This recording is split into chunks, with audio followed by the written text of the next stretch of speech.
Choice மாணவர்களுக்கு வணக்கம். இப்போது லைவ் டெஸ்ட் 31ல் நம்ம பார்க்க போகிறது அளவியல் 3D. அதில் என்ன ஷேப் அப்படின்னு பார்த்தீங்கன்னா உருளை உள்ளீடற்ற உருளை. ஸோ இந்த ஷேப்புக்கான கொஸ்டின் தான் நம்ம பார்க்க போகிறோம். ஒன்று வேணால் பாருங்கள். ஸோ இதில் ஷார்ட்கட்லாம் இருக்குது. ஸோ அதை கரெக்டாக நீங்கள் கவனிங்க. ஃபஸ்ட்டு கொஸ்டின் கவனிங்க. ஒரு நேர்வட்ட உருளையின் அடிப்பக்க பரப்பு 80 சதுர சென்டிமீட்டர், அதன் உயரம் 5 சென்டிமீட்டர் எனில் அதன் கன அளவு என்ன? ஸோ மென்சுரேஷனை பொறுத்த வரைக்கும் ஃபார்முலாஸ் அப்படிங்கிறது ரொம்ப ரொம்ப முக்கியமானது. ஸோ நீங்கள் இதில் உருளையோட கன அளவு இங்கே கேள்வி கேட்டிருக்காங்க. அப்போ ஃபஸ்ட்டு நீங்கள் உருளையோட கன அளவு நோட் பண்ணணும். πr²h. இதில் என்ன வேல்யூஸ் இருக்குங்கிறத கவனிங்க. அடிப்பக்க பரப்பு, அப்போ டைரெக்டாக வந்து என்ன பண்ணிட்டாங்கன்னா ஒரு உருளை ஷேப்போட அடிப்பக்க பரப்பு, அது அடிப்பக்குங்கிறது வட்டம் தானே, அப்போ வட்டத்துக்கான பரப்பளவு என்ன? πr². இதோட வேல்யூவே அவங்க 80 சதுர சென்டிமீட்டர்னு கொடுத்துட்டாங்க. நீங்கள் தனியாக ஆர் வேல்யூ இதெல்லாம் நீங்கள் எதுவுமே சப்ஸ்டிட் பண்ண அவசியம் இல்லை. அப்போது πr² பதிலாக 80 நோட் பண்ணலாம். நெக்ஸ்ட்டு உயரம் 5ங்கிறதுக்கா, ஸோ 5 மல்டி பண்ணலாம். அப்போ 8×5 40னா 400 அப்படிங்கிறதா இதற்கான ஆன்சர். ஆப்ஷன் ஏ தான் அதற்கான சரியான ஆன்சர். ஓகேவா? நெக்ஸ்ட் கொஸ்டின் பாருங்கள். இரண்டு உருளைகளின் உயரங்களின் வீதம் 1:2 மற்றும் அவற்றின் ஆரங்களின் வீதம் 2:1 எனில் அவற்றின் கன அளவுகளின் விகிதம் என்ன அப்படின்னு கொஸ்டின் கேட்டிருக்காங்க. ஸோ இந்த மாதிரி விகிதம் கான்செப்டில், ரேஷியோ கான்செப்டில் மென்சுரேஷன் கொஸ்டின் இருக்கும். சூப்பரான ஷார்ட்கட் மூலமா ஆன்சர் கண்டுபிடிச்சலாம்.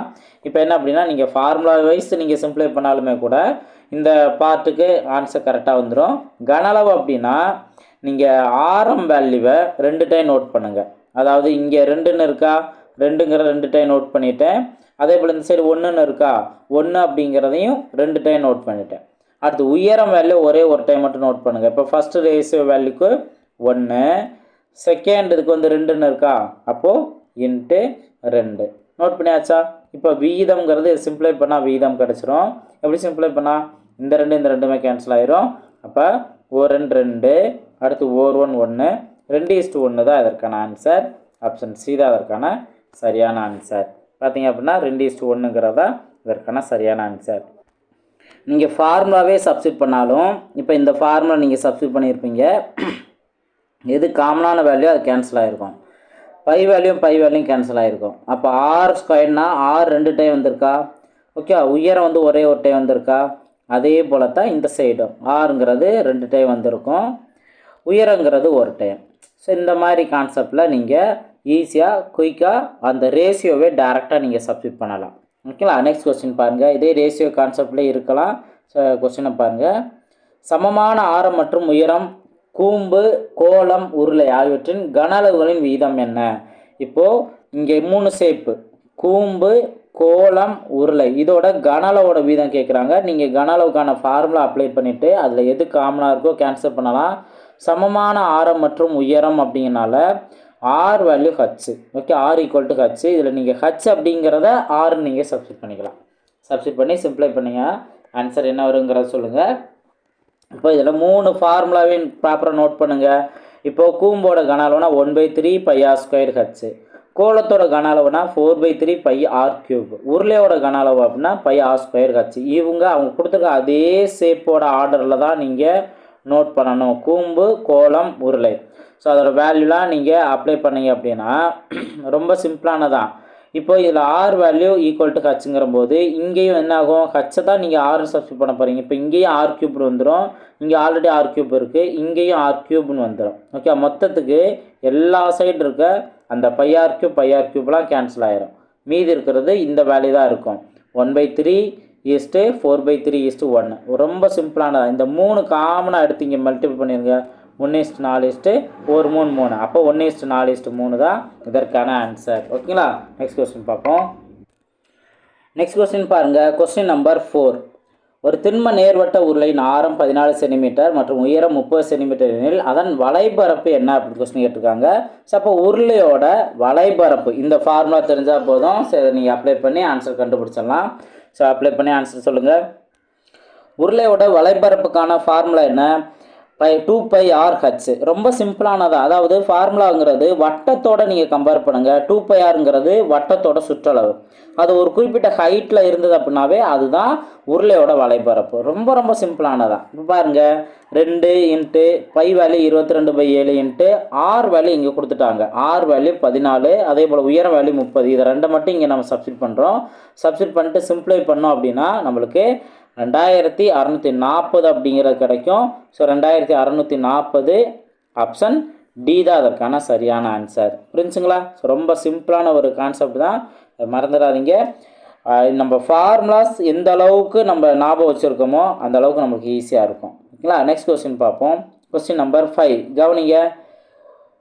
ஒரு உருளையின் ஆரம் அதன் உயரத்தில் 1/3 எனில் அதன் மொத்த புறப்பரப்பு என்ன அப்படின்னு கொஸ்டின் கேட்டிருக்காங்க. ஸோ அப்போ உருளையோட மொத்த புறப்பரப்பு இந்த ஃபார்முலா நீங்கள் தெரிஞ்சிருக்கணும். அதுக்கடுத்தது அதோட ஆரம் வேல்யூ உயரத்தில் 1/3 மென்ஷன் பண்ணியிருக்காங்க.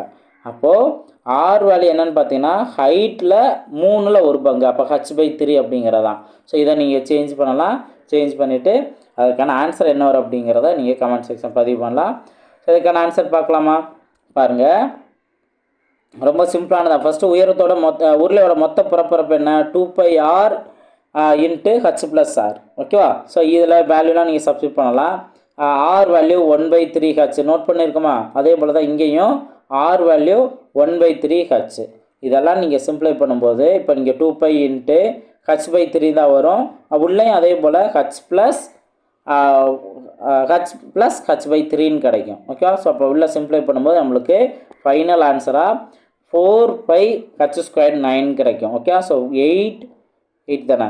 எஸ், 8πh² 9 இதுதான் அதற்கான ஆன்சர். ஓகேங்களா? ஸோ அப்போ ஃபார்முலாங்கிறது ரொம்ப ரொம்ப முக்கியமானது. அதில் நான் சொல்லியிருக்க கண்டிஷன் h/3ங்கிறது ஆரோட வேல்யூ, அதை மட்டும் நீங்கள் சப்ஸ்டிட் பண்ணிங்கன்னா அதை சிம்பிளை பண்ணிடலாம். ஆப்ஷன் வேல்யூவில் எப்படி இருக்கோ அதுக்கேற்றாப்புல நீங்கள் மாடிஃபை பண்ணிடணும். மாடிஃபை பண்ணால் நம்மளுக்கு தேவையான ஆன்சர் கிடச்சிடும். ஓகேங்களா? நெக்ஸ்ட் கொஸ்டின் பார்ப்போம். நெக்ஸ்ட் கொஸ்டின் பாருங்கள். Question number 6. 88 சென்டிமீட்டர் வலைபரப்புடைய ஒரு நேர்வட்ட உருளையின் உயரம் 14 சென்டிமீட்டர் எனில் உருளையின் விட்டம் என்ன அப்படின்னு கொஸ்டின் கேட்டிருக்காங்க. ஃபஸ்ட்டு உருளையோட வலைபரப்போட வேல்யூ இங்கே கொடுத்துட்டாங்க 88 சென்டிமீட்டர். அப்போ உருளையோட வலைபரப்பு தான் இங்கே நம்ம நோட் பண்ணணும். அதிலிருந்து ஹச் வேல்யூ 14 சென்டிமீட்டர் கொடுத்துட்டாங்க. உருளையோட விட்டம் என்னன்னு கேட்டிருக்காங்க. நம்ம ஆர் வேல்யூ தான் கண்டுபிடிப்போம். அதிலேருந்து நம்ம 2r வேல்யூ கண்டுபிடிக்கணும். இதை மறந்துடக்கூடாது. ஓகே, ஸோ ஃபாஸ்ட்டாக ட்ரை பண்ணுங்கள். ஸோ இதுக்கான ஆன்சர் பார்க்கலாமா? ஃபஸ்ட்டு உருளையோட வலைபரப்புனா 2 பை ஆர் ஹச். இதோட வேல்யூ 52 கொடுத்துட்டாங்க. நான் சொன்ன மாதிரி ஹச் வேல்யூ 14 சப்ஸ்டிட் பண்ணிடணும். ரிமைனிங் வேல்யூலாம் நம்ம பார்த்தோம்னா இதில் 2 வேல்யூ ஆர் வேல்யூ இதை மட்டும் அப்படியே வச்சுருங்க. ஏன்னா 2r தான் நம்ம கண்டுபிடிக்கணும், அதனால் விட்டம். ஓகே, அப்போ 2r வச்சுட்டு ரிமைனிங் வேல்யூ மட்டும் சிம்பிளை பண்ணியிருக்காங்க. ஸோ சிம்பிளை பண்ணோம் அப்படின்னா நம்மளுக்கு 2ன்னு கிடைக்கும். இதுதான் 2rஓட வேல்யூ. நம்ம இதை 2 அடிச்சுக்கிட்டு இருக்கக்கூடாது. ஓகே, அப்போது ஆப்ஷன் பி தான் அதற்கான சரியான ஆன்சர். ஓகேங்களா? நெக்ஸ்ட் கொஸ்டின் பாருங்கள். கொஸ்டின் நம்பர் 7 கவனிங்க. ஒரு உருளை வடிவ தொட்டியின் கொள்ளளவு 1848 மீட்டர் கியூப் மற்றும் அதன் வட்ட அடிப்புறத்தின் விட்டம் 14 மீட்டர் எனில் அந்த தொட்டியின் உயரமானது அப்படின்னு கொஸ்டின் கேட்டிருக்காங்க. இப்போ இதில் நீங்கள் கவனிச்சிங்க அப்படின்னா தொட்டியோட கொள்ளளவும் கொடுத்துருக்காங்க. அப்போ இங்கே வால்யூம் தானே, கன அளவு தானே, அந்த ஃபார்முலாவோட வேல்யூ தான் இந்த வேல்யூ. அதிலிருந்து அடிப்புறத்தோட விட்டம் வேல்யூ கொடுத்துருக்காங்க. அப்போ இதில் வந்து ஆர் வேல்யூ நம்ம எடுத்துக்கணும் 7 சென்டிமீட்டர்ன்ட்டு. ஹைட் வேல்யூ என்ன அப்படிங்கிற கேள்வி கேட்டிருக்காங்க. அப்போ நம்ம இதுபடி நம்ம சால்வ் பண்ணோம் அப்படின்னா இப்போ πr² ஹச்சுங்கிறதான உருளையோட கன அளவுக்கான ஃபார்முலா. ஸோ அதில் நம்ம எப்பயும் போல் பை வேல்யூ 22/7, ஆர் வேல்யூ 7 நம்ம மாற்றிட்டோம். ஓகே, டயமீட்டர்லேருந்து ஆர் வேல்யூ 7 மாற்றியாச்சு. அப்போ 2 டைம் நோட் பண்ணுறோம். ஹச் வேல்யூ நம்மளுக்கு தெரியாது. அப்போ ஹச் வேல்யூ கண்டுபிடிக்கிறோம். 12 மீட்டர் அப்படிங்கிறது கிடைக்கும். ஓகே, சிம்பிளை பண்ணால் 12 மீட்டர்னு கிடைக்கும். ஆப்ஷன் பி தான் அதற்கான சரியான ஆன்சர். ஓகேங்களா? நெக்ஸ்ட் கொஸ்டின் பாருங்கள். 8வது கொஸ்டின் பாருங்கள். 12 சென்டிமீட்டர் ஆரமுள்ள ஒரு அலுமினிய கோளம் உருக்கப்பட்டு 8 சென்டிமீட்டர் ஆரமுள்ள ஒரு உருளையாக மாற்றப்படுகிறது. உருளையின் உயரம் என்ன அப்படின்னு கொஸ்டின் கேட்டிருக்காங்க. இப்போது இங்கே 2 ஷேப் இங்கே கொண்டு வந்திருக்காங்க. ஒன்று கோளம், இன்னொன்று உருளை. இந்த ஒரு ஷேப் இன்னொரு ஷேப்பாக மாற்றுறாங்க அப்படின்னாவே ரெண்டுக்கும் கன அளவு தான் ஈக்குவல், வால்யூம் தான் ஈக்குவல். அப்போ ஃபஸ்ட்டு கோளத்தோட கன அளவு ஃபார்முலா அப்ளை பண்ணணும். நெக்ஸ்ட்டு உருளைக்கான கன அளவுக்கான ஃபார்முலா அப்ளை பண்ணணும். இப்போ பாருங்கள், ஸோ 2 வேல்யூ இங்கே நம்ம அப்ளை பண்ணுறோம். அப்ளை பண்ணி அதற்கோட ஆர் வேல்யூ, இப்போ கோளம் எடுத்துட்டோம்னா அதோட ஆர் வேல்யூ 12 நோட் பண்ணிடுறோம். உருளை அப்படி எடுத்துட்டோம், அதோட ஆறு வழியும் நம்ம நோட் பண்ணிடுறோம். ஸோ நோட் பண்ணிவிட்டு சிம்பிளை பண்ணோம் அப்படின்னா நம்மளுக்கு 36ன்னு கிடைக்கும். ஸோ 36ங்கிறதா அதுக்கான ஆன்சர். ஓகேங்களா? நெக்ஸ்ட் கொஸ்டின் பார்ப்போம். நெக்ஸ்ட் கொஸ்டின் பாருங்கள். ஒரு நேர்வட்ட உருளையின் ஆரம் கோளத்தின் ஆரத்திற்கு சமம், மேலும் அவை கன அளவுகளின் சமம் எனில் நேர்வட்ட உருளையின் உயரமானது அப்படின்னு கொஸ்டின் கேட்டிருக்காங்க. ஆக்சுவலாக ரொம்ப சிம்பிளானதான். கோலத்தோட வேல்யூயும் உருளையோட அந்த கன அளவையும் வந்து சமம் மென்ஷன் பண்ணியிருக்காங்க. அப்போ அதிலிருந்து உருளையோட உயரம் வந்து மற்றதுக்கு எவ்வளோக்கு ஈக்குவலாக இருக்கும் அதுதான் கேள்வி கேட்டிருக்காங்க. புரிஞ்சுக்கலாம்? அப்போ ஃபஸ்ட்டு ரெண்டோட கன அளவு ஃபார்முலா எழுதுங்க. ஸோ இப்போ ரெண்டோட கன அளவுக்கான ஃபார்முலா நீங்கள் எழுதும்போது அதில் எது காமனாக இருக்குது? பை வேல்யூ காமனாக இருக்குது. ஓகேவா? நெக்ஸ்ட்டு ஆர் வேல்யூ சமம் தானே. அப்போது இங்கே ஆர் ஸ்கொயர்டும் கேன்சல் ஆகிடும். இங்கே ஆர் க்யூப்பில் ஒரே ஒரு ஆர் மட்டும் தான் இருக்கும். இப்போ இந்த வேல்யூ தான் ஹச். உயரங்கிறது எப்படி? 4/3 பை, இங்கே ஆர் க்யூப்பில் ஒரு வேல்யூ இருக்கும். இதுதான் அதோட. அப்போ இங்கே ஆரத்தோட எத்தனை மடங்கு சமம்? 4/3 மடங்கு சமம். அப்போது ஆப்ஷன் ஏ 4/3 மடங்கு அதன் ஆரம். இந்த மாதிரி வேர்டிங்கில் கொடுத்துருக்காங்க. ஸோ ஈஸியாக அதற்கான ஆன்சரை கண்டுபிடிச்சிடலாம். ஓகேங்களா? நெக்ஸ்ட் கொஸ்டின் பாருங்கள். ஒரு நேர்வட்ட உருளையின் வலைபரப்பு 704 சதுர சென்டிமீட்டர் மற்றும் அதன் உயரம் 8 சென்டிமீட்டர் எனில் அவ்வுருளையின் கன அளவை காண்க அப்படின்னு கொஸ்டின் கேட்டிருக்காங்க. ஸோ உருளையோட வலைபரப்பு கொடுத்து உருளையோட கன அளவு கேட்குறாங்க. அப்போது உருளையோட கன அளவுக்கு ஆர் வேல்யூ ஹச் வேல்யூன்னு தேவை. இங்கே ஹச் வேல்யூ இங்கே கொடுத்துட்டாங்க. அப்போ ஆர் வேல்யூ எதுலேருந்து கண்டுபிடிக்கணும்? இதுலேருந்து தான் நம்ம கண்டுபிடிக்கணும். ஓகே, இந்த மாதிரி தான் நீங்கள் சப்ஸ்டியூட் பண்ணணும். பாருங்கள், 2πr ஹச்சுங்கிறதான அதோட வலைபரப்பு. அப்போ அதில் value H value 8 centimetre apply பண்ணிடலாம். அதுலேருந்து நம்மளுக்கு ஆர் வேல்யூ என்ன கிடைக்கும்? 14ன்னு கிடைக்கும். இந்த வேல்யூ தான் அடுத்த உருளையோட கன அளவில் நம்ம சப்ஸ்டியூட் பண்ணுறோம். அப்போ πr ஸ்கொயர் ஹச்சுங்கிறதுல சப்ஸ்டியூட் பண்ணோம் அப்படின்னா நம்மளுக்கு 4928 அப்படிங்கிறது கிடைக்கும். ஆப்ஷன் பி தான் அதற்கான சரியான ஆன்சர். ஸோ நல்லா ப்ராக்டிஸ் பண்ணணும். நம்பர்ஸ்லாம் இந்த மாதிரி பெரிய பெரிய நம்பர் இருக்குன்னா கொஞ்சம் ஃபாஸ்ட்டாக சிம்பிளை பண்ணணும். ஓகேங்களா? நெக்ஸ்ட் கொஸ்டின் பாருங்கள். இந்த கொஸ்டின் பாருங்கள். ஒரு உள்ளீடற்ற உருளையின் நீளம் H1, வெளி மற்றும் உள்வட்டங்கள் R மற்றும் கேபிட்டல் ஆர் மற்றும் ஸ்மால் ஆர் என்ற உருளையின் கன அளவு என்ன அப்படின்னு கொஸ்டின் கேட்டிருக்காங்க. அதாவது ஃபார்முலாவை இங்கே கேள்வியாக கேட்டிருக்காங்க. ஓகேவா? அப்போது இங்கே உள்ளீடற்ற உருளையோட கன அளவு என்ன அப்படிங்கிறத இங்கே நம்ம அப்ளை பண்ணணும். ஸோ ஃபஸ்ட்டு உருளையோட கன அளவு என்ன? πr ஸ்கொயர் ஹச் அப்படிங்கிறது இருக்கும். இதுதான் உருளையோட கன அளவு. இதில் உள்ளீடற்ற உருளை அப்படிங்கிறபோது கேபிட்டல் ஆரும் ஸ்மால் ஆரும் இன்வால்வ் ஆகும். அப்போ இந்த ஆர் ஸ்கொயர் மட்டும் மாடிஃபை ஆகும். அதுதான் இங்கே நோட் பண்ணியிருப்பாங்க. பாருங்கள். So πh into capital R square minus small R square. Option B தான் அதற்கான சரியான ஆன்சர். ஒரு சில நேரத்தில் என்ன பண்ணுவாங்கன்னா அந்த ஹச் வந்து லாஸ்ட்டில் கூட கொடுப்பாங்க. Capital R square minus small R square into ஹச்ன்ட்டு. அப்போது நீங்கள் கரெக்டாக அந்த ஃபார்முலாவுக்கு ஏற்றாப்படி இதை நோட் பண்ணிடணும். ஓகேங்களா? நெக்ஸ்ட் கொஸ்டின் பார்ப்போம். 12வது கொஸ்டின் பாருங்கள். ஒரு உள்ளீடற்ற உருளையின் உயரம் உட்புற மற்றும் வெளிப்புற ஆரங்கள் முறையே 9 சென்டிமீட்டர், 12 சென்டிமீட்டர் மற்றும் 28 சென்டிமீட்டர் ஆகும். உருளையை உருவாக்க தேவைப்படும் இரும்பின் கன அளவை காண்க அப்படின்னு கொஸ்டின் கேட்டிருக்காங்க. இங்கேயும் உள்ளீடற்ற உருளை அதோட கன அளவு. ஓகே, ஸோ இந்த ஃபார்முலா நம்ம தெரிஞ்சிருந்துச்சு அப்படின்னா வேல்யூஸ்லாம் சப்ஸ்டியூட் பண்ணுங்கள். உயரம் வேல்யூ 9 சென்டிமீட்டர் கொடுத்துட்டாங்க. உட்புற ஆரம் இப்போ ஸ்மாலரோட வேல்யூ 21 சென்டிமீட்டர். அதே போல் வெளிப்புற ஆரம் 28 சென்டிமீட்டர் கேபிட்டலோட வேல்யூ. ஸோ இதைத்தான் நம்ம இங்கே அப்ளை பண்ணணும். ஃபஸ்ட்டு ஃபார்முலா என்ன அப்படிங்கிறத நோட் பண்ணுங்கள். உள்ளீடற்ற உருளையோட கன அளவுனா பை, இப்போ நம்ம பார்த்ததான் capital R square minus small R square into H. இப்போ இதவே நீங்கள் பெரிய ஸ்கொயர் வேல்யூலாம் நீங்கள் பார்க்கணுன்னு அவசியமே இல்லை. 28ன்னு சப்ஸ்டியூட் பண்ணணும். அடுத்து 21ன்னு நம்ம சப்ஸ்டியூட் பண்ணணும். உடனே அதோட ஸ்கொயர் வேல்யூ நம்ம அப்ளை பண்ணணும்னு அவசியம் இல்லை. நீங்கள் என்ன பண்ணலான்னா R capital small R square அதை வந்து நீங்கள் எப்படி நோட் பண்ணலாம்?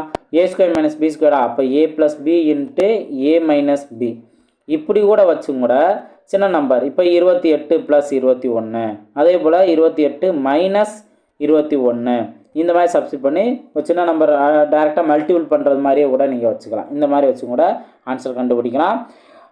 9702 இதுதான் அதற்கான ஆன்சர். ஆப்ஷன் ஏதா அதற்கான சரியான ஆன்சர். ஓகேங்களா? நெக்ஸ்ட் கொஸ்டின் பாருங்கள். 13வது கொஸ்டின் பாருங்கள். ஒரு உள்ளீடற்ற மர உருளையின் வெளிப்புற ஆரம் மற்றும் நீளம் முறையே 16 சென்டிமீட்டர் மற்றும் 13 சென்டிமீட்டர் ஆகும். அதன் தடிமன் 4 சென்டிமீட்டர் எனில் உருளையின் மொத்த புறப்பரப்பு என்ன? ஸோ உருளையோட மொத்த புறப்பரப்பு கேள்வி கேட்டிருக்காங்க. அது உள்ளீடற்ற உருளை தான். கொடுத்துருக்க டேட்டாவுக்கு பாருங்கள். உருளையோட வெளிப்புற ஆரம் பார்த்தீங்கன்னா கேபிட்டல் ஆரோட வேல்யூ 16 கொடுத்துட்டாங்க. அதோட நீளம் அப்படிங்கிறது என்னன்னா ஹைட் வேல்யூ 13 சென்டிமீட்டர் கொடுத்துருக்காங்க. அதோட தடிமன் கொடுத்துருக்காங்க. ஓகே, ஸோ இப்போ தடிமனில் இருந்து நீங்கள் என்ன பண்ணலாம், கேபிட்டல் ஆரையும் தடிமனையும் மைனஸ் பண்ணிங்க அப்படின்னா ஸ்மால் ஆர் வேல்யூ கிடைக்கும். ஸ்மால் ஆரோட வேல்யூ என்ன, 16ல் 4 போச்சுன்னா 12. ஸோ இதை யூஸ் பண்ணி நீங்கள் ஆன்சர் கண்டுபிடிக்கலாம். ஃபார்முலா என்ன வரும், 2π into capital R plus small R into capital R minus R plus H. So இந்த ஃபார்முலா தான் உள்ளீடற்ற உருளையோட மொத்த புறப்பரப்பு. ஓகேங்களா, மொத்த புறப்பரப்பு. இப்போ வேல்யூலாம் நம்ம சப்ஸ்டிட் பண்ணுறோம். சப்ஸ்டிட் பண்ணிட்டு சிம்பிளை பண்ணோம்னா நம்மளுக்கு 2992 கிடைக்கும். ஆப்ஷன் பி தான் அதற்கான சரியான ஆன்சர். ஓகேங்களா, நெக்ஸ்ட் கொஸ்டின் பாருங்கள். 14வது கொஸ்டின் பாருங்கள். ஒரு உருளையின் ஆரம் மற்றும் உயரங்களின் விகிதம் 5:7 ஆகும். அதன் வலைபரப்பு 5500 சதுர சென்டிமீட்டர் எனில் உருளையின் ஆரம் மற்றும் உயரம் காண்க அப்படின்னு கொஸ்டின் கேட்டிருக்காங்க. இப்போ இங்கே ஆரம் மற்றும் உயரத்தோட வீதம் கொடுத்துட்டாங்க. நம்ம என்ன பண்ணலாம், ஆரம் 5xன்னு எடுத்துக்கலாம், உயரம் 7xன்னு எடுத்துக்கிட்டு நம்ம இங்கே சப்ஸ்டிட் பண்ணலாம். சப்ஸ்டிட் பண்ணோம்னா இந்த வலைபரப்பு வேல்யூலேருந்து நம்ம பார்க்குறோம், அதோட டைரெக்டாக ஆரம் உயரம் என்ன அப்படின்னு பார்க்குறோம். அப்போ உருளையோட வலைபரப்பான ஃபார்முலா தான் இங்கே யூஸ் பண்ணணும். பாருங்கள், 2πr/hங்கிறத யூஸ் பண்ணியிருப்போம். அதில் அவங்க வலைபரப்பே 5500 கொடுத்துட்டாங்க. ரிமைனிங் வேல்யூலாம் சப்ஸ்டிட் பண்ணுங்கள். நான் சொன்ன மாதிரி 5x 7x வேல்யூ சப்ஸ்டிட் பண்ணிடுறோம். நம்மளுக்கு x² கிடைக்கும். அதிலேருந்து x² 25னா எக்ஸோட வேல்யூ 5ன்னு இருக்கும். அப்போ நம்ம 5xலையும் 7xலையும் நம்ம 5 மட்டும் அப்ளை பண்ணாவே போதும். அது நம்மளுக்கு 25 35ன்னு கிடைக்கும். இதில் ஒரு சூப்பரான ஒரு ஷார்ட்கட் இருக்குது. என்ன அப்படின்னா, ஆப்ஷன் இந்த மாதிரி இருந்ததுன்னா நீங்கள் அழகாக 5:7ன்னு இருக்கா. இப்போ இதோட ஆரம் உயரம் பார்த்தீங்கன்னா, ஆரம்ங்கிறது 5ஓட மடங்காக இருக்கணும், உயரம்ங்கிறது 7ஓட மடங்காக இருக்கணும். இப்போ இங்கே நீங்கள் கவனிங்க, ஆப்ஷன் ஏல மட்டும்தான் அந்த மாதிரி இருக்குது. ஆப்ஷன் பியில் பார்த்தீங்கன்னா 35 5ஓட மடங்குன்னு இருக்கும், ஆனால் 25ங்கிறது 7ஓட மடங்கில் வராது. அப்போ இது வராது. இப்போ இதே போல் தான் இங்கேயும் 30 அப்படிங்கிறது 7ஓட மடங்கில் வராது, இங்கே 38ங்கிறது 7ஓட மடங்கில் வராது. ஸோ ஆப்ஷன் ஏ தான் அதற்கான சரியான ஆன்சர். இந்த மாதிரி கூட நீங்கள் ஷார்ட்கட்டில் ஆன்சர் கண்டுபிடிக்கலாம். நெக்ஸ்ட் கொஸ்டின் பாருங்கள். களிமண் கொண்டு செய்யப்பட்ட 24 சென்டிமீட்டர் உயரமுள்ள ஒரு கூம்பை ஒரு குழந்தை அதே ஆரமுள்ள ஒரு உருளையாக மாற்றுகிறது எனில் உருளையின் உயரம் என்ன? ஸோ இங்கே 2 ஷேப் என்ன கொண்டு வந்திருக்காங்க, கூம்பு அப்படிங்கிற ஷேப்பு, அந்த ஷேப்பில் உருளையாக மாற்றுறாங்க. அப்போது 2 ஷேப்பையும் அதோட கன அளவு தான் ஈக்குவல், அந்த கன அளவு தான் இங்கே ஈக்குவேட் பண்ணியிருப்பாங்க. இதில் பாருங்கள் என்னென்ன கொடுத்துருக்காங்க, உயரம், கூம்போட உயரம் மென்ஷன் பண்ணியிருக்காங்க 24 சென்டிமீட்டர். அதே ஆரம்லன்னு மென்ஷன் பண்ணால் நீங்கள் இந்த ஆரமே கேன்சல் பண்ணிடலாம், பை வேல்யூம் கேன்சல் ஆகுதா. இப்போ இந்த இடத்துல ஒரே ஒரு கூம்போட ஹைட்டை மட்டும் அப்ளை பண்ணிவிட்டு அதை சிம்பிளை பண்ணிங்க அப்படின்னா நம்மளுக்கு 8 சென்டிமீட்டருங்கிற கிடைக்கும். ஆப்ஷன் சி தான் அதற்கான சரியான ஆன்சர். ஓகேங்களா, நெக்ஸ்ட் கொஸ்டின் பாருங்கள். 16வது கொஸ்டின் பாருங்கள். 2 நேர்வட்ட உருளையின் ஆரங்களின் விகிதம் 4:3, மேலும் அவற்றின் உயரங்களின் விகிதம் 7:4 எனில் அவற்றின் வலைபரப்புகளின் வீதம் என்ன? ஸோ இந்த மாதிரி உருளை கான்செப்டில் வலைபரப்போட வீதம் கேட்டாங்க அப்படின்னா, அதாவது ஆரம் வீதமும் உயரம் வீதமும் கொடுத்துட்டாங்கன்னா ரொம்ப சிம்பிளானதான். 2 ஃபஸ்ட்டு வேல்யூ மல்டிப்ளை பண்ணுங்கள் 4 × 7, அடுத்து 2 செகண்ட் வேல்யூ மல்டிப்ளை பண்ணுங்கள் 3:4, 3 × 4. இப்போ இதை கேன்சல் பண்ணுங்கள் 7:3 கிடைக்கும். இதுதான் அதற்கான ஆன்சர். ஆப்ஷன் டி தான் அதற்கான சரியான ஆன்சர். ரொம்ப சிம்பிளான ஒரு கான்செப்ட். ஓகேவா, நீங்கள் ஃபார்முலா அப்ளை பண்ணாலுமே இதே ட்ரிக்கே நீங்கள் ஆன்சர் கண்டுபிடிச்சிடலாம். நெக்ஸ்ட் கொஸ்டின் பாருங்கள். 17வது. ஒரு திண்ம நேர்வட்ட உருளையின் ஆரம் 7 சென்டிமீட்டர், அதன் உயரம் 20 சென்டிமீட்டர் எனில் அதன் மொத்த பரப்பு மற்றும் வலைபரப்பு என்ன அப்படின்னு கேட்டிருக்காங்க. ஸோ 2 கேள்வி கேட்டிருக்காங்க, மொத்த பரப்பு, வலைபரப்பு. ஸோ அப்போ இதில் உருளையோட அந்த 2 ஃபார்முலா அப்ளை பண்ணணும். இதில் ஆர் வேல்யூ ஹைட்ஸ் வேல்யூ கொடுத்துருக்காங்க. பாருங்கள், உருளையோட மொத்த புறப்பரப்பு அப்படின்னா இந்த வேல்யூ தான். ஆக்சுவலாக 2πr × h+r இதையும் நம்ம யூஸ் பண்ணலாம். இப்போ இந்த மாதிரியும் யூஸ் பண்ணியிருக்காங்க. ஸோ அழகாக வேல்யூலாம் சப்ஸ்டிட் பண்ணி சிம்பிளை பண்ணோம்னா 1188ன்னு கிடைக்கும். அதே போல் வலைபரப்பு அப்படின்னு பார்த்தோம்னா 2π × r/h இது வேல்யூ சப்ஸ்டிட் பண்ணால் நம்மளுக்கு 880 அப்படிங்கிற கிடைக்கும். ஸோ ஆப்ஷன் ஏ தான் அதற்கான சரியான ஆன்சர். ஓகேங்களா, நெக்ஸ்ட் கொஸ்டின் பார்ப்போம். 12வது கொஸ்டின் பாருங்கள். ஏ அலகுகள் ஆரமும் பி அலகுகள் உயரமும் கொண்ட ஒரு நேர்வட்ட உருளையின் வலைபரப்பு என்ன அப்படின்னு கொஸ்டின் கேட்டிருக்காங்க. இப்போ நம்ம வலைபரப்பு அப்படின்னாவே நம்ம என்ன பண்ணுவோம், 2πr/hன்னு போடுவோம். இவங்க ஆரம் வந்து ஆறுங்கிற லெட்டருக்கு பதிலாக ஏன்னு யூஸ் பண்ணுங்க சொல்கிறாங்க. அதே போல் உயரம் ஹச் அப்படிங்கிறத பின்னு யூஸ் பண்ணுங்க சொல்கிறாங்க. அப்போ இதிலே சப்ஸ்டிட் பண்ணியா 2πAh ஏபி, அவ்வளோதான். ஆப்ஷன் பி தான் அதற்கான சரியான ஆன்சர். ஓகேங்களா. நெக்ஸ்ட் கொஸ்டின் பாருங்கள். 19வது கொஸ்டின் பாருங்கள். ஒரு விட்டமும் உயரமும் உடைய உருளை, கூம்பு, கோளம் ஆகியவற்றின் கன அளவுகளோட விகிதம். ஸோ அப்போ இங்கேயும் நம்ம என்ன பண்ணுறோம், உருளை, கூம்பு, கோளம் இந்த மூணுக்கான கன அளவோட ஃபார்முலா நம்ம நோட் பண்ணணும். ஸோ கன அளவுக்கான ஃபார்முலா நம்ம நோட் பண்ணுறோம். அது எது காமனாக இருக்குது, இப்போ ஒரே விட்டமும் உயரமும் சொல்லிட்டாங்களா, அப்போது நீங்கள் ஹச் வேல்யூங்கிறத, அதாவது ஆர் அப்படிங்கிறத நீங்கள் h/2 நம்ம நோட் பண்ணலாம். ஆர் அப்படிங்கிறத h/2 அப்படி நோட் பண்ணலாம். ஸோ நோட் பண்ணிட்டீங்க அப்படின்னா இங்கே பேலன்ஸ், அதாவது பை வேல்யூ எல்லாமே கேன்சல் ஆயிரும். ஆர் அப்படிங்கிறத நம்ம h/2 தான் நோட் பண்ணுறோம். அப்போ இங்கே r² போல், அதாவது எல்லாத்துலேயும் r² காமனாக இருந்து எல்லாமே r² கேன்சல் ஆயிரும். இந்த r³ அதாவது r³ r² வரைக்கும் போயிட்டு ஒரே ஒரு r இருக்கும். அப்போ ரிமைனிங் பார்த்தீங்க அப்படின்னா இந்த இடத்துல ஹச் இருக்கும், இந்த இடத்துல h/3 அப்படின்னு இருக்கும். ஸோ அதை ரெண்டாவது நோட் பண்ணியிருப்பாங்க. அடுத்து மூணாவது பார்த்தீங்கன்னா 4/3யோட இந்த ஆறுங்கிறது போல் h/2 நோட் பண்ணியிருப்பாங்க. புரிஞ்சுங்களா. ஸோ இதில் சிம்ப்ளை பண்ணுங்கள். சிம்ப்ளை பண்ணிங்க அப்படின்னா இப்போ எல்லாத்துலேயும் ஹச் வேல்யூ இந்த 2 இங்கே வந்து 2ன்னு வந்துடும். ஓகேவா. அப்போது 3h h east h/3 east 2/3hன்னு இருக்கும். ஓகேங்களா. ஸோ அதில் எல்சிஎம் 3ன்னு எடுத்தீங்க அப்படின்னா இங்கே 3hன்னு மாறிடும். அப்போ 3h h ஈஸ்ட்டு 2h, இதில் நீங்கள் ஹச் வேல்யூலாம் எல்லாத்தையும் கேன்சல் பண்ணிங்கன்னா 3:1:2 அப்படிங்கிறது கிடைக்கும். ஓகேங்களா. 3:1:2 ஆப்ஷன் டி தான் அதற்கான சரியான ஆன்சர். புரிஞ்சுங்களா. ஓகே. நெக்ஸ்ட் கொஸ்டின் பாருங்கள். லாஸ்ட் கொஸ்டின் பாருங்கள். 1 சென்டிமீட்டர் ஆரமும் 5 சென்டிமீட்டர் உயரமும் கொண்ட ஒரு மர உருளையிலிருந்து அதிகபட்ச கன அளவு கொண்ட கோளம் வெட்டி எடுக்கப்படுகிறது எனில் அதன் கன அளவு என்ன அப்படின்னு கொஸ்டின் கேட்டிருக்காங்க. இது லாஸ்ட்டாகவே நம்ம பார்த்துருக்கோம். என்ன அப்படின்னா இந்த ஷேப்பு, உருளை வடிவ ஷேப்பு, அதில் அதிகபட்ச கன அளவு கொண்ட கோளம் அப்படின்னா இப்போ அந்த உருளைக்குள்ளே வந்துட்டு அப்படியே எல்லாமே ஒட்டி வர மாதிரி ஒரு கோளம்ங்கிறத உருவாக்கும். அப்போது இந்த கோளத்தோட ரேடியஸும் உருளையோட ரேடியஸும் சமம். அதை மட்டும் எடுத்துட்டாவே போதும். அப்போ பாருங்கள், கோளத்தோட ஆரம் 1 சென்டிமீட்டர்னு எடுத்துக்கலாம். அதோட கன அளவு 4/3πr³. அப்போ ஆர் வேல்யூ 1 சப்ஸ்டிட் பண்ணுங்கள். 4/3π அப்படிங்கிறது தான் அதோட கன அளவு. ஆப்ஷன் ஏ தான் அதற்கான சரியான ஆன்சர். ஓகேங்களா. ஸோ இதுலேயும் நம்ம ஃபார்முலாஸ் நல்லா தெளிவாக தெரிஞ்சிருந்தால் தான் நம்ம ஃபாஸ்ட்டாக ஒர்க் அவுட் பண்ண முடியும். ஸோ நல்லா ப்ராக்டிஸ் பண்ணுங்கள். ஸோ இதை நீங்கள் நிதானமாக ப்ராக்டிஸ் பண்ண நினைக்கிறவங்க வீடியோ பாஸ் பண்ணி கூட அது ஒவ்வொரு கொஸ்டின் என்ன நீங்கள் ஓனாக கூட ப்ராக்டிஸ் பண்ணி பார்க்கலாம். ஸோ நல்லா ப்ராக்டிஸ் பண்ணுங்கள். அடுத்தடுத்த வீடியோவில் மீட் பண்ணலாம். தேங்க்யூ.